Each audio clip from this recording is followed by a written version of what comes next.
J.D. Vance's appeal, or lack thereof in some cases, is raising questions about Trump's choice for his VP. And, Trump prides himself on picking stars and that's part of his MO. You've known him for 20 years. We all know this about him. And it's a conversation about J.D. Vance that Harry Enton kicked off on this show earlier this week when Harry shared these eye-popping stats and analysis that showed that Vance has the lowest net favorability rating of any VP nominee following convention since 1980, which is as far back as polling goes. Can't go back any further. And Harry is back with me now with some more new numbers on Vance. And quite a kind graphic up there. I'll thank you for it. But you did this. This is important. This is crucial. To compare to those, that included Sarah Palin and Dan Quayle and all those VPs that you looked at the analysis. You've got the Rust Belt where he's from. Yeah. And he said Trump chose him for the Rust Belt. Correct. Okay. So what do we see in that? I guess let's hear it. Yeah. First of all, they've laid it out, so we'll play it. Yeah. He just said, look, I think we've got to go save this country.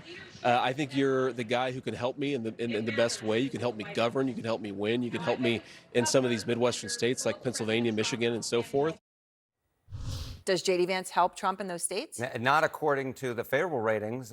His favorable rating is below 30%. His unfavorable rating is up above 40%. That creates a net favorability rating of minus 16 points. He does worse in his home region at minus 16 points than he does in the average of all polls, which is a minus 5-point net favorability rating. So the people who know him best, the region that knows him best, they like him even less than America likes him. And of course, as you pointed out, again in that kind intro, is he is historically unpopular for a VP nominee coming out of his first convention as the VP nominee. All right, so let's specifically look at some former Republican presidential candidates. What do you see? Yeah, you mentioned Sarah Palin. How about Dan Quayle as well? These are two folks who I think most people remember as not being particularly popular. The amazing thing was coming out of their conventions, they actually were pretty popular. Quayle with a plus 15-point net favorability rating. Sarah Palin with a plus 26-point net favorability rating. Again, Vance at minus 5 points is just off the charts and falling off the chart in the wrong direction. Not up above the chart, but down below the chart. The fact is, he is historically unpopular, even more so than VP nominees, who of course went on to infamy,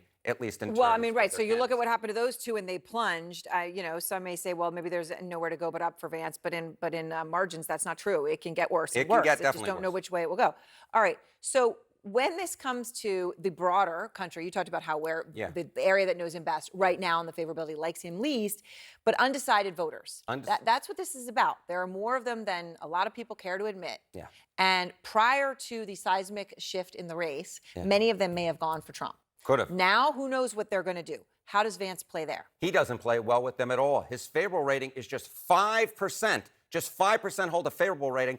29% hold an unfavorable rating. That makes a net favorability rating of minus 24 points. That's worse than his net favorability ratings overall. The fact is, if undecided voters are going to make up their mind based upon J.D. Vance, they're going to make it and make the choice for Kamala Harris. 5% favorable? 5% favorable. Ever heard of anything like that? I really haven't. There's still a lot of folks who are undetermined on him, but that 5% is not something I think is going to go on his wall of fame. All right. Harry, thank you very much. Thank you. Senator Mark Kelly of Arizona, who's a VP potential pick for Kamala Harris, went on the attack against J.D. Vance. What I really worry about is what he would do being one heartbeat away from the presidency. Well, if Donald Trump and J.D. Vance were back in the White House, it would be an utter disaster. All right, those comments come as Vance's entry to the national stage is off to a rocky start. Sunlen Serfati is out front. We love this country, and we are united to win. 10 days since Donald Trump named him his running mate, We gotta work hard for every single vote. J.D. Vance is confronting a dramatically reshaped political landscape. We got to make more of our own stuff. We got to make it with our own workers' hands, and we're going to do it for our own people right here in the United States of America, right here in Michigan. As Democrats elevate Vice President Kamala Harris to the top of the Democratic ticket. I wouldn't be shocked if they tried to do another switcheroo if her poll numbers don't get a lot better, because it's clear these guys don't actually care about democracy. Now Vance waiting for Harris to pick his vice presidential rival. I was told I was going to get to debate Kamala Harris, and now President Trump's going to get to debate her. I'm kind of pissed off about that. All while attempting to define himself on the campaign trail. My life wasn't all that different from a lot of people who grew up in Middletown, Ohio. It was tough, but it was surrounded by loving people. with some moments that have fallen flat. Democrats say that it is racist to believe, well, they say it's racist to do anything. I had a Diet Mountain Dew yesterday and one today. I'm sure they're going to call that racist too, but it's good. I love you guys. And Vance has been sparring with potential Democratic VP contenders. The nerve that he has to call the people of Kentucky, of Eastern Kentucky, lazy. Nobody gave me the governorship and nobody gave me a job except for my father was. I'm proud of that. As Vance steps forward in the national spotlight, he's drawing more scrutiny from late night comics, This woman said, I thought J.D. Vance was the oldest sister on Full House. And finally, Mike Pence said, whoever he is, may God have mercy on his soul.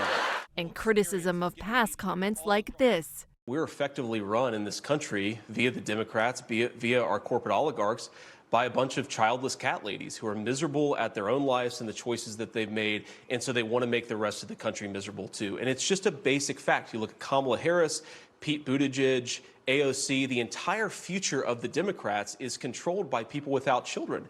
Actress Jennifer Aniston issuing a rare political statement, writing, "I truly can't believe this is coming from a potential VP of the United States." And Kamala Harris's stepdaughter getting into the mix, saying, "How could you be childless when you have cutie pie kids like Cole and I? I love my 3 parents." And when asked for a response to the criticism over his comments, a spokesperson from the Vance campaign claims the words of Vance are being twisted. And a representative of the Vance campaign provided us with a statement from Vance's sister in which she says, quote, "JD was raised by some of the strongest women I know and went on to marry an incredibly strong woman in Usha.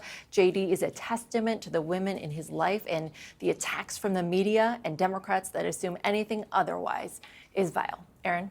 All right. Thank you very much, Sunlen.